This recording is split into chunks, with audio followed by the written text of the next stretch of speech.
Hello, എൻ്റെ ചാനലിലേക്ക് സ്വാഗതം. ഇന്നത്തെ റെസിപ്പി പോർക്ക് റോസ്റ്റ്. അതിനായി 3 സവാള, 3 പച്ചമുളക്, കറിവേപ്പില, ഒരു തക്കാളി, ഇഞ്ചി, വെളുത്തുള്ളി ചതച്ചത്. ഉള്ളിലോട്ട് വെളിച്ചെണ്ണ ചൂടാവുമ്പോൾ ഇഞ്ചി, വെളുത്തുള്ളി ചതച്ചത് ചേർത്ത് നന്നായി വഴറ്റുക.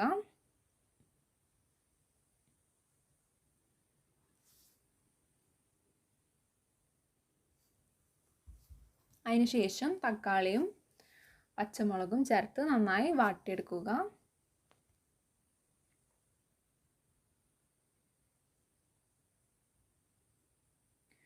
അര കിലോ പോർക്കാണ് എടുത്തിരിക്കുന്നത്. ഉപ്പും കുരുമുളകും മഞ്ഞൾപ്പൊടിയും ചേർത്ത് വേവിച്ച് മാറ്റി വെച്ചിട്ടുണ്ട്. സവാള ഒന്ന് വാടി വരുമ്പോൾ തക്കാളിയും ചേർത്ത് നന്നായി വഴറ്റുക.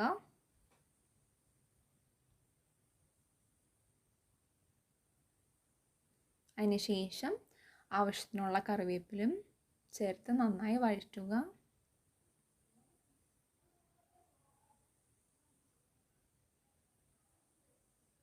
ഞങ്ങളിവിടെ മല്ലിപ്പൊടിയുടെ പകരം ചിക്കൻ മസാലയാണ് ഇടുന്നത്. ചിക്കൻ മസാലയും കുരുമുളകും ചേർത്ത് വഴറ്റുക.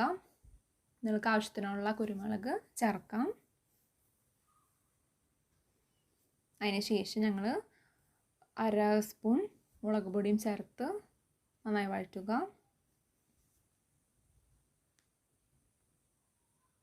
അതിനുശേഷം മാറ്റി വെച്ച പോർക്കിൻ്റെ വെള്ളം കൂടി ഒഴിച്ച് നന്നായി കുറുക്കിയെടുക്കുക. ലോ ഫ്ലെയിമിലോട്ട്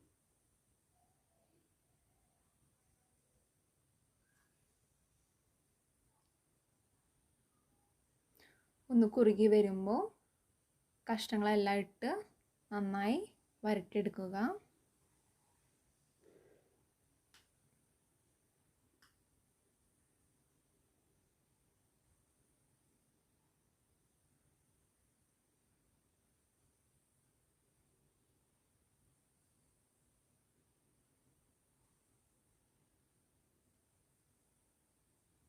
ഉപ്പ് നോക്കിയിട്ട് ഉപ്പ് കുറവാണെങ്കിൽ ആവശ്യത്തിനുള്ള ഉപ്പും നന്നായി ചേർക്കുക.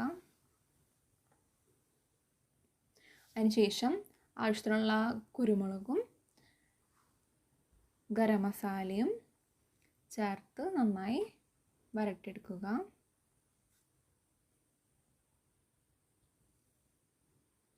എന്തായാലും ട്രൈ ചെയ്യണേ. നിങ്ങളുടെ അഭിപ്രായങ്ങൾ കമൻസിൽ പറയണേ. ലൈക്ക് ആൻഡ് സബ്സ്ക്രൈബ് ചെയ്യണേ. Okay, bye. നെക്സ്റ്റ് വീഡിയോയിൽ കാണാം.